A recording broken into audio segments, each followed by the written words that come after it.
Well, good morning, good afternoon, and welcome to our website with Forrester.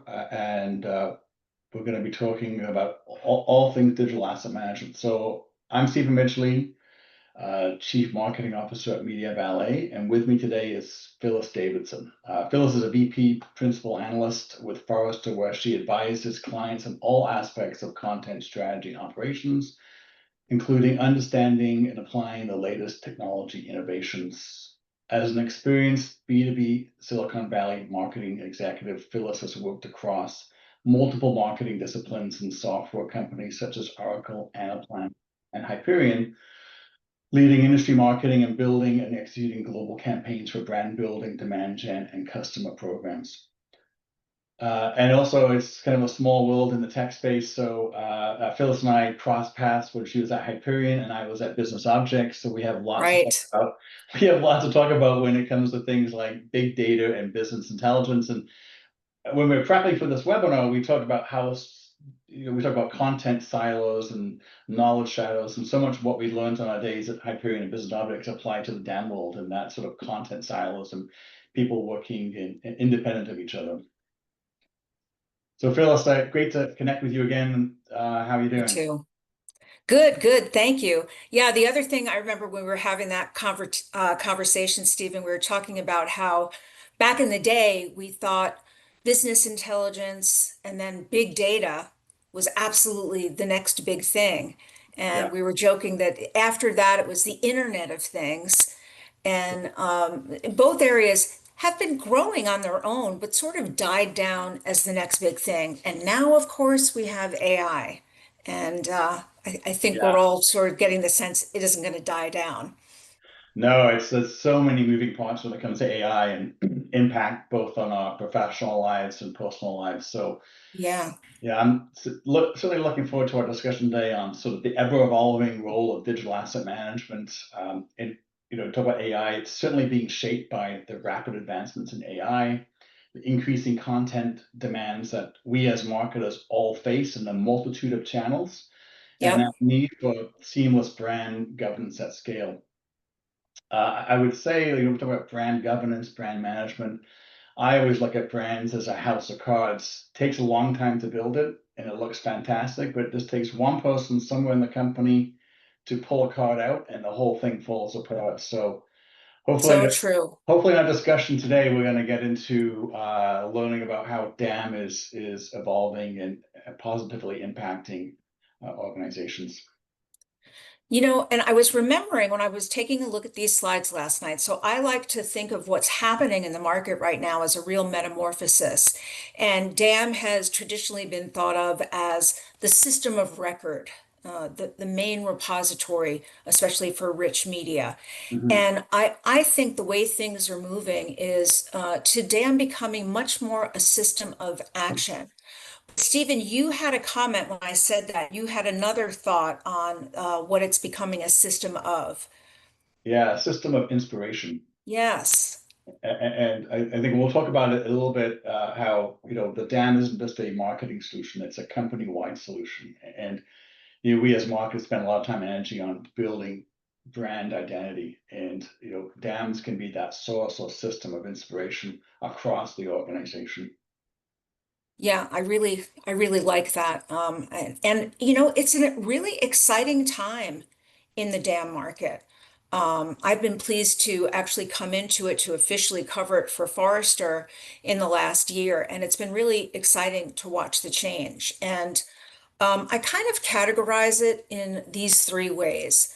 There's really more content, more people, and more capabilities. These are the things that I think are taking shape. So there's a lot more rich media. And by the way, all of this certainly being enabled by AI.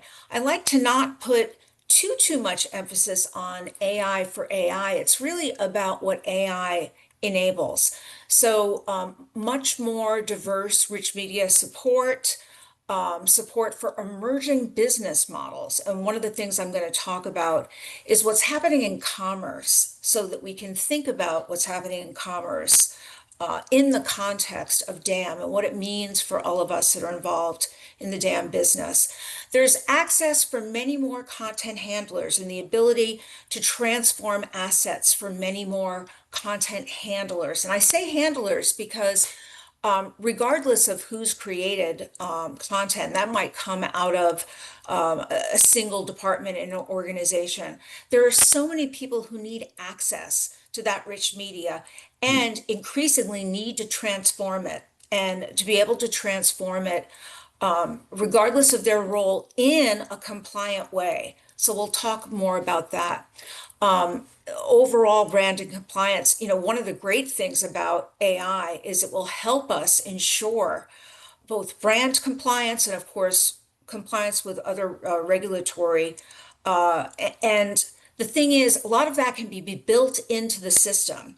Certainly, the fact that we're using AI raises its own security risks. But as we're figuring that out as a marketplace, we're seeing these brand compliance features as a very popular area. And also analytics, better analytics, what we think of as content intelligence. So this is a look at basically our architecture for DAM. And in putting together a recent report that we published on DAM, I had the opportunity to just rethink the architecture a bit. And what takes shape here is embedded AI capabilities across all the main um, pockets of capability, if you will, within DAM. Traditionally, the repository itself, managing the repository, um, handling production, many more capabilities and the ability to tap into Gen AI during the production process. You don't have to be a graphic designer. And again, if we're going to allow more people to do that kind of work, it has to be governed in some way. And then also in terms of distribution and data collection. So again, AI has certainly started fueling a real transformative shift when it comes to DAM. So I agree. I mean, I think AI is fundamentally changing, especially in marketing in particular, fundamentally changing how we do marketing.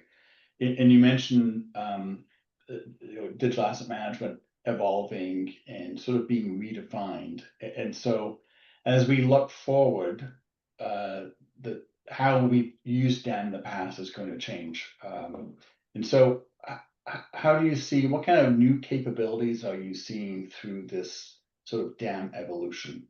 Yeah, and it's been interesting because there's a host of new capabilities. And I'd say that what's changed for me over the last few months is what takes priority, what's turning out to be most important and most transformative. So I kind of break this down into several different categories. And the first one I like to talk about is search, because this is the central area of change I think Mm. that we've really come to see based on what's happening with AI search that impacts us in our business lives and our personal lives, just how important a whole new age of content discoverability is coming upon us. And this is the case in DAM as well. So imagine, if you will, that for all of us who are doing searches, again, in our everyday lives, don't we want that same increased discoverability, less friction in finding things? Also, if we're working with DAM and for all the people in our organizations that might be working with DAM. So I think there's an interesting story to tell there. And it has to do with filling out metadata models, incredible automated tagging. And I've seen some demos and examples of an incredible schema of metadata filled in automatically by AI. And then, of course, people can edit it, but it gives you such an amazing starting point.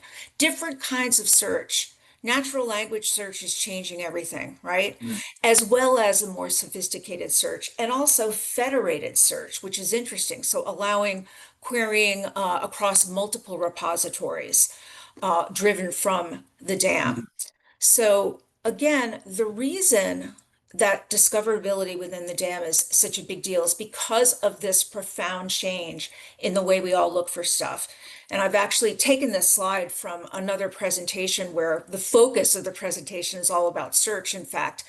And just think for a moment, I liked this visual because it kind of Mhm. sets you up to imagine what it's like when you're searching. It used to be you Googled stuff, right? Well, we still Google stuff, but guess what? We're getting an AI summary and we can get it in a lot of different ways. Right by hand with a click of one button, we can get to these other systems, not just the Google AI overviews.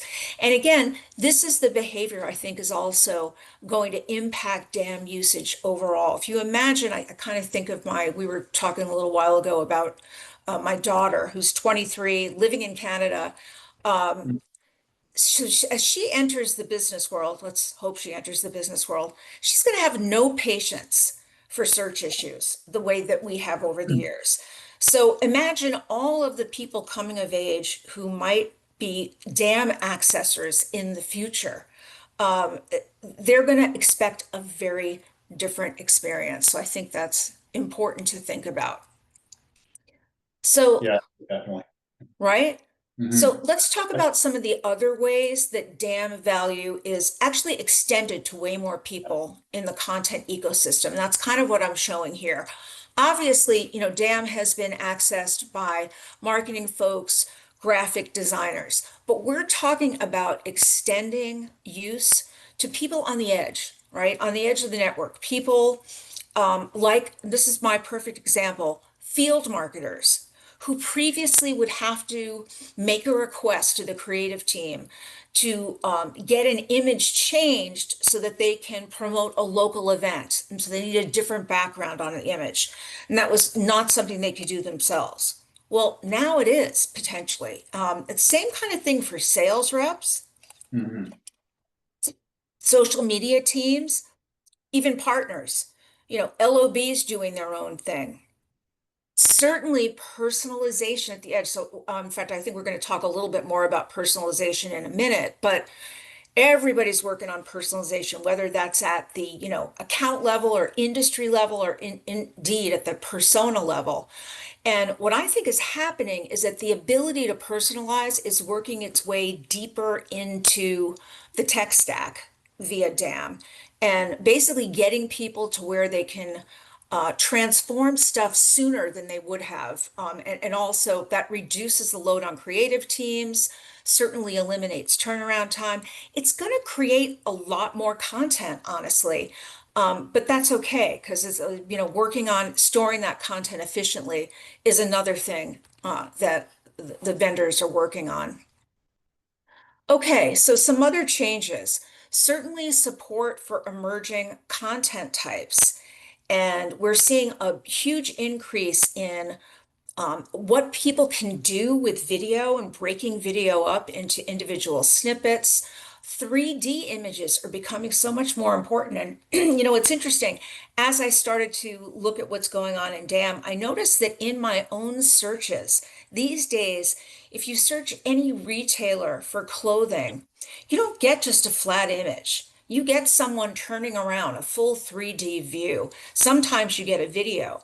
There's an interesting clothing retailer that markets to girls my daughter's age. And what they do, I find this just fascinating, is when you land on a piece of clothing you want to look at, it automatically pops up a YouTube video of girls who work at the company in the back room somewhere, trying on the clothes, talking about the clothes, and it's a video snippet. And there's no question that kind of use of content is driving dramatic expansion of what happens in commerce. And we'll talk about that a little bit more as well. Also, VR and AR, and I think it remains to be seen how all of that is going to take place. So, also, with all of these capabilities, the stakes are higher, right? Because now we're putting a lot more people, or have the potential to have a lot more people access the dam. So it does certainly raise security compliance concerns, but luckily, AI is also helping to mediate for those concerns. AI generated content, it does raise new questions about image, uh, copyright, and so on. Expanded rights management concerns are certainly in play. And there's an increase in overall regional and industry regulations. Automating brand compliance, which is what we're seeing happening in the vendor landscape, is huge. And I think you might want to say a few things about that. We were talking about brand earlier, right, Stephen? Hmm. Yeah, there's that, and I just want to actually first let's go back to a comment you made about AI search, and with Yes, that slide with sure. GPT Claude, and I think for those on this webinar who are of a certain age or uh, pedigree, you back to the 1990s, there's a whole slew of search engines. Some of us may remember Ask Jeeves, for example, Goodness. Yep. all consolidated. And so we're going to see that. But I think what it's doing is it's really changing how people collect information. And you think of co-pilots and you think of even today, if you go to Google, there's a Google AI overview. I think more and more of us are using ChatGPT to get answers to questions. Mhm. And so people will expect that kind of behavior in their DAM. And we know at Media Ballet, the key to success for digital asset management with our customers is widespread adoption. And so the easier it is to use, the higher the adoption, the faster the ROI. And we look at DAM sort of two ways. There's the users and the managers. So the manager, it's all about control and governance, getting the right content to the right people at the right time. But for users, which is the majority of people in an organization, it's about instant, and not just discoverability, but instant discoverability, getting the right information at the time they need it. And I think we talk about the sort of intelligent dam, and I think AI, if done right, can help lead us there. Where I'm running a campaign against healthcare this time frame, but the dam tells me what I need to know to run an effective campaign. What's the correct messaging? What are the correct images? And so it becomes this highly intelligent platform that helps guide what I need to do, or inform me what I need to do, as opposed to a ask a question, get the materials. It's more ask a question and get all the information you need to run that campaign. So I think there's a lot of really interesting upside when it comes to AI and digital asset management going forward. Yeah, and then after the campaign, pulling in the analytics, which will inform future campaigns, but will also tell you how you did. Yeah, Um, and that's really critical for the marketers on this webinar. We all know that marketing is a highly subjective field. Everyone thinks they can do marketing.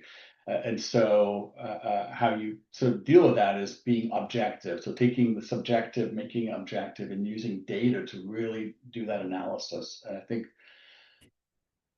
the analytics piece is critical to success and being able to run effective campaigns, but also to know how are people using the data, what data is being accessed, how is it being used, and giving just that giving that insight to marketing teams.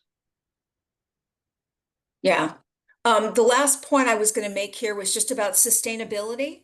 And Mm, certainly we are looking at a potentially much higher volume of distinct rich media assets. But all the vendors that I talk to are committing to just reducing the digital footprint overall and optimizing data storage efficiency. So we see that happening as well from a content management standpoint. yeah, and then So that's personalization. yeah, and so that security point. I mean, I think that the Yeah. example we talked about, we've got a customer, Fred Rogers Productions. They've done They've got over 40 years worth of video, a film in the dam. I think everyone knows who Fred Rogers is. And so they have a lot of licensing requirements. And so Jack Rowley, one of our customers, had a request from his licensing team to go find Mr. Rogers wearing a purple sweater in front of the castle. And he generally wore a red sweater. I grew up in the UK, so didn't really get to experience Mr. Rogers firsthand, but within seconds, he could find Fred Rogers in a purple sweater standing in front of a castle. that search would have taken him days, weeks to find, to go through all that footage. And so because of that intelligent search, what we call smart end search, they're able to quickly find what they need and take action. So there's a lot of power when it comes to AI and search capabilities, video capabilities. So, but personalization is interesting. I mean, that's a topic that's been in marketing circles forever. Yeah. I think some of us may remember Pepper and Rogers from way back when. But there's a lot of talk about personalization. I think now we have so much data, access to data. It's how do we harness the power of personalization? So, you're talking in this industry. What are you seeing? How is personalization being used to help organizations move forward? Yeah, it's something across our business that, as we do our surveys and research, we often ask about personalization. In fact, there's a lot going on in this slide, so let me just tell you a little bit about it. What we've done is we've compiled survey data from multiple different surveys into this one graph to kind of give a full picture of what's happening. So, first of all, there's no question that marketers feel the pressure to meet personalization requirements that we believe folks have, whether in B2B, B2C, it doesn't matter. Across the board, personalization is what marketers are looking to do.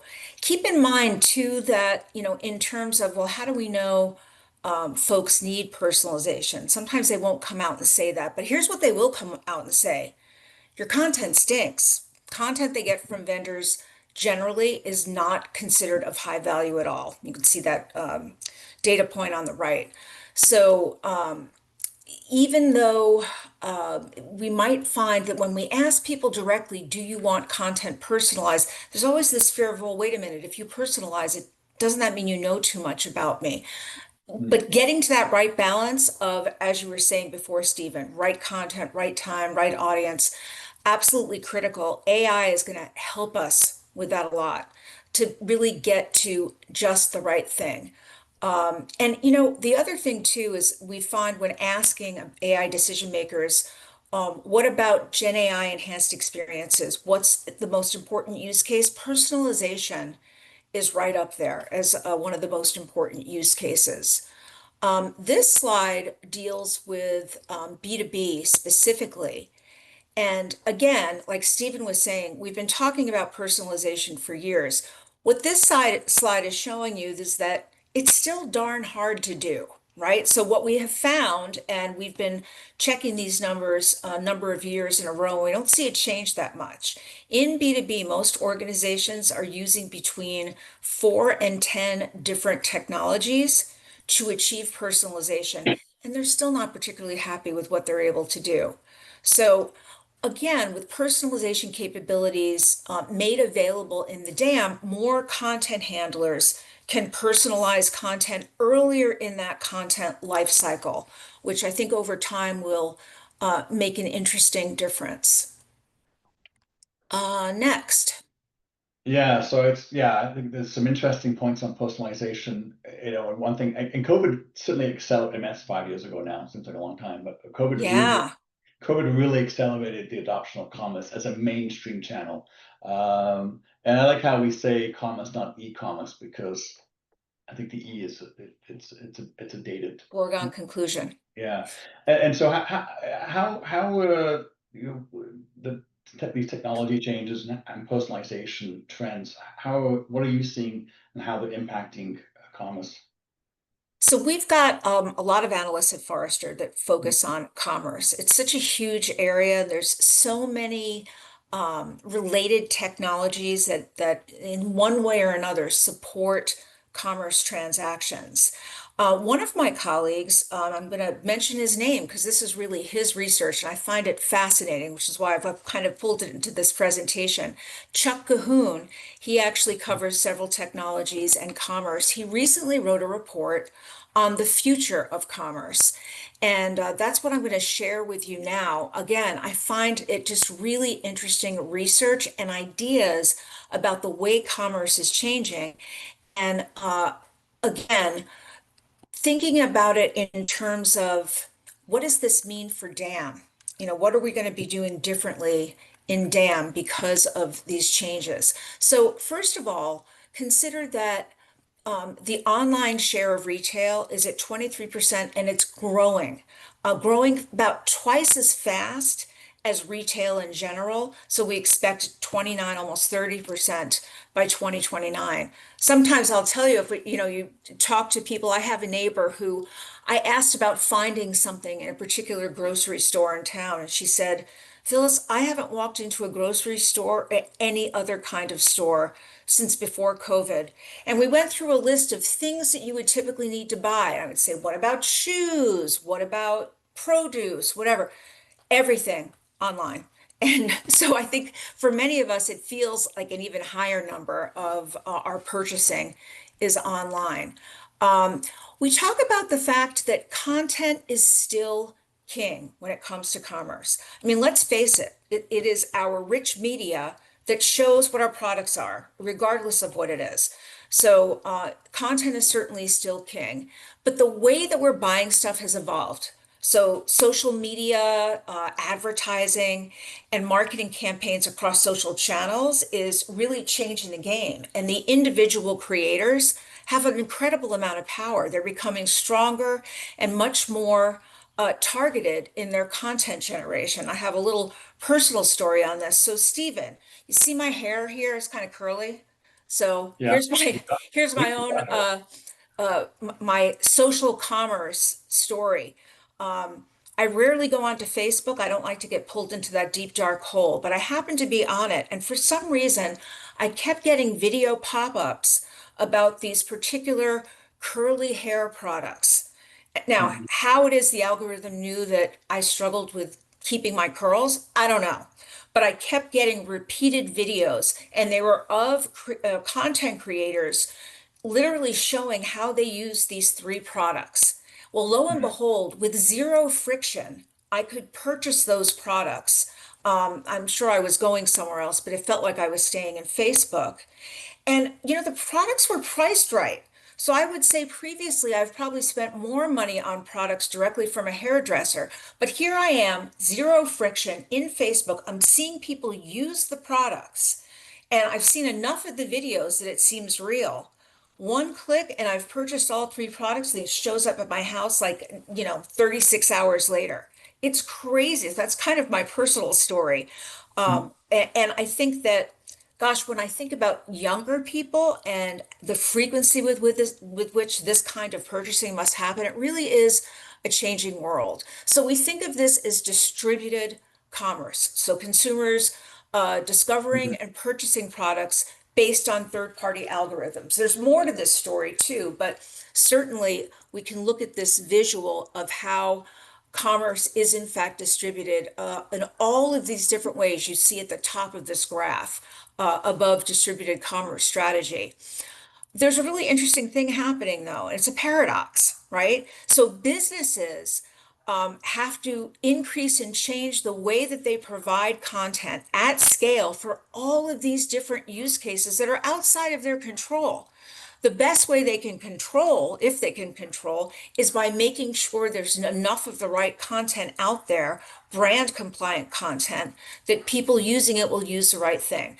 So as the complexity for vendors goes up, the ease for consumers goes down, right? Increased levels of simplicity in making purchases. So I find that a real interesting discovery. And again, immediately in thinking about this in terms of the dam, you can see the role that dam ultimately plays Mhm. in this big picture.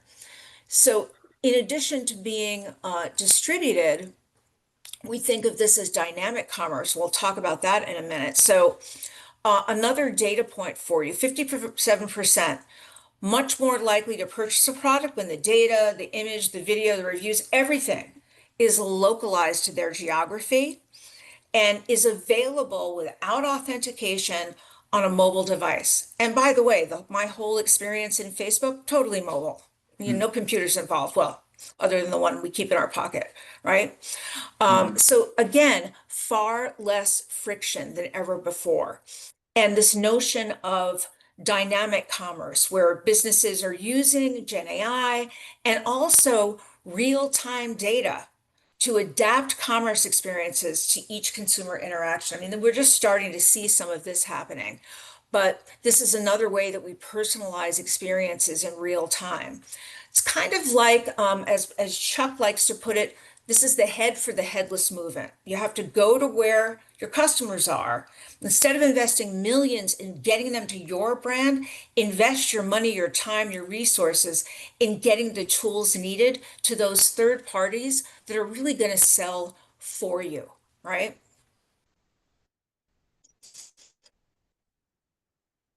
Harnessing the data. So another thing to think about here, product discovery when it comes to basically being able to get people the right products. This is all about collecting data. When I found my curly hair stuff in Facebook, um, I subsequently got dynamic ads on those products as well.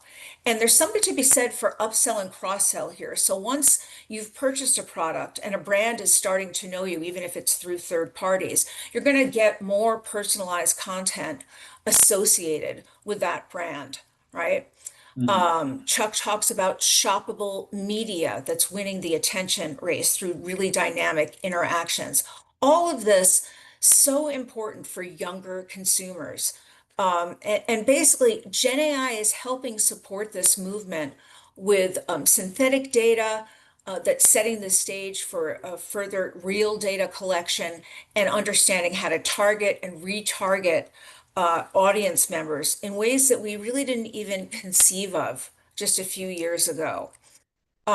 Last data point here, I think. So 73%, that's the volume of folks who say that we're looking at a world where the demand for frictionless purchasing is moving us towards something Stephen mentioned a few minutes ago, which is intelligent commerce experience. So certainly what we just talked about in terms of harnessing the data combined Mhm. with dynamic and distributed commerce experiences are moving us in a really interesting direction. So having that ability to scroll over a product and get everything you need to know about that product and how to buy that product without even having to leave the page is the kind of thing that's happening. So Chuck does talk about intelligent commerce as kind of the big idea. That's where content and data are really curated and together with AI are creating experiences that don't just solve existing problems, but will provide a vision for what's next, will anticipate what you want, and eventually move us to, and we won't get into this today, maybe in another webinar, but agenic experiences where Chuck likes to use the example of you simply ask an agent, might be inside like an Expedia engine, to not only find you the flight, but book you the seat based on your preferences, buy the ticket, and schedule or make the reservation for the hotel and everything else. So we're moving certainly in a very interesting direction. So apps have already begun evolving from what we think of as composability to AI centricity. And it's an evolution that really includes modular commerce solution hubs connecting services and databases and other business logic that will fuel this move to agentic AI. And I just find this whole movement fascinating. When you look at just this graphic, you can see that it's content and data that's really supporting, it's providing the foundation for this whole movement. So really interesting to watch these fundamental changes happening in the marketplace overall and how that will impact DAM. Yeah, a lot of really good insight there. I do think it's changing how we collect information, and so you think about commerce and how people that what I really like is frictionless, and so if it's frictionless, it means it's easy to use, which means more people will use it more frequently, and so whether that's a e-commerce site, more revenue for a company, or a dam, the easier it is to use, getting the information they need at the right time, increase adoption and utilization, which is all good things when it comes to a dam. So I Right. do like that word frictionless. I think that's a really important word. And I just I think websites today where we do the searching are going to fundamentally change, where we no longer do the searching, we ask the question and the information is given to us, and then we kind of parse through it and deep dive in certain aspects. So I think the how we've done websites is going to fundamentally change as we move forward. That is a topic for another webinar. But any technology has misconceptions. There's people talk about things that's misconceived, misused. So one of the things I've heard is I keep seeing is digital asset management is only for large enterprises. So true or false? False, absolutely. In fact, that's one of the things that we hear. Also, that it's just for marketing, just for media files. But the fact of the matter is, and because the other hat that I wear is advising B2B companies, I'm Mhm. finding a lot of B2B companies that don't have a dam in place and don't even have a single repository are realizing that the dam can play multiple roles in their Mhm. enterprise. We do have some data points on this. So this is from a survey, digital business survey in general. So it covers B2B, B2C. And we asked the question about where are things going? Will you be investing in DAM in the next 12 months? And look at this. The number is huge in SMB and in enterprise, right? So substantial, and that's a change over where they are today. And then the next one I have, I think, is B2B. Yes, look at this. Mhm. Massive change in terms of investment in 2025.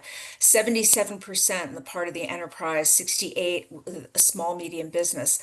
That's really something. That is one of the areas of biggest investment we're seeing across technology solutions in business. So yeah, I wanted to make sure that I shared that with you. I Yeah, think this interesting. brings us to a summary, Mhm. Stephen, and I wanted to give you a chance to make some final comments here as well. Sure. Well, hey, Phyllis, great to spend some time with you.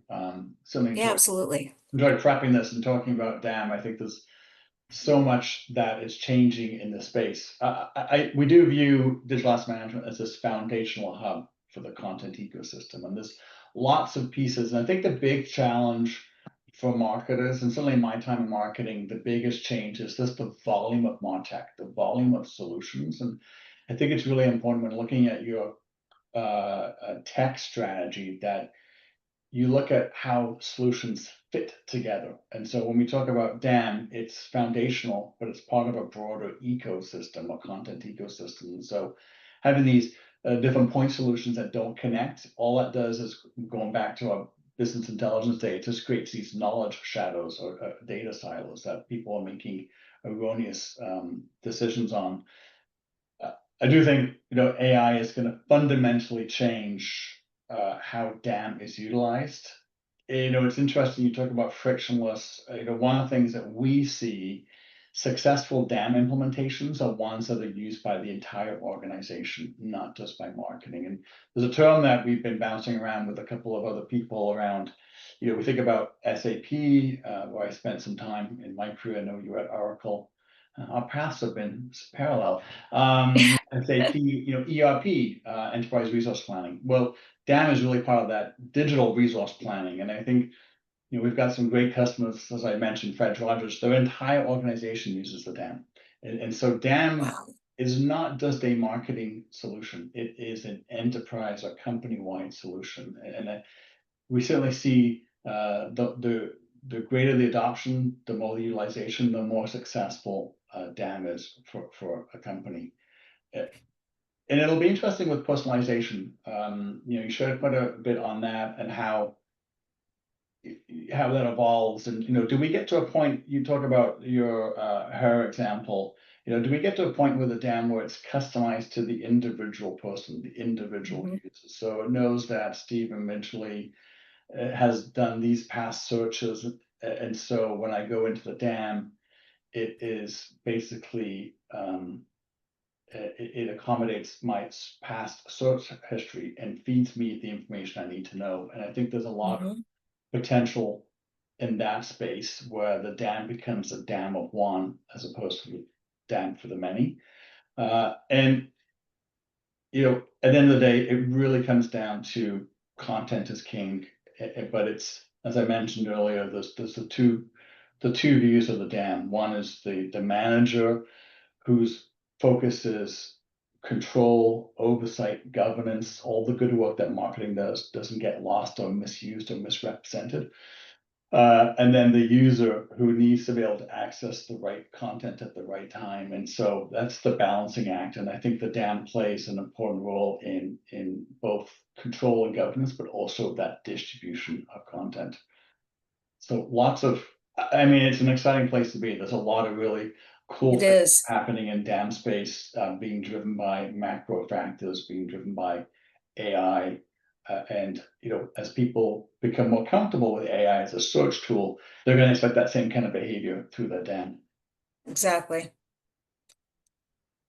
Perfect. Well, you know what? That was fun. That was exciting to talk. I think Yes, thank you. it's always great to talk about the future.